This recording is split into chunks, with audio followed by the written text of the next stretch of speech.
He ahua rereke pea te whakaaro ki a tukuna mā te rangatahi anō te rangatahi e ako ki te inu waipiro. Engari, koina te mahi a te rātonga whakaitika taiohi o te ora hou kei roto o here taunga. Me te aha, he nui ngā hua kua puta.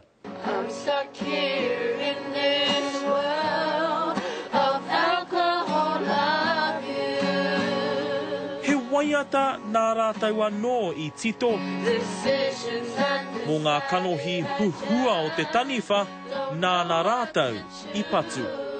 got everything to lose. This isn't the life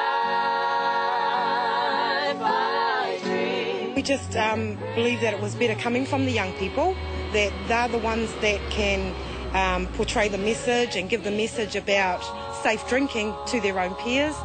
Ko many faces te ingoa o te whakaari kei roto rā e nei rangatahi.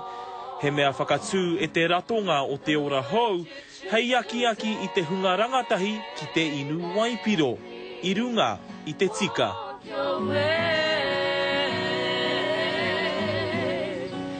We can't tell people not to drink. We'll be real. Let's be real about it. I mean, it's not about saying you can't do anything, because the minute you say that, you're going to get the opposite response. So what we're saying is, if you're going to drink, be responsible, be safe. E rua te kaumārima ngā rangatahi I whakamātautauria mo te whakaari nei, engari te kaumāwha noaiho I Waimarie. Pēnei I a tūrei hāpuku I tipu mai I tētahi kāinga waipiro.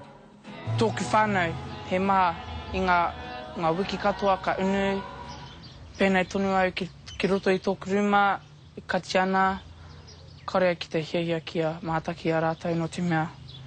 Ka patu I ahau, ka patu I tāku manawa.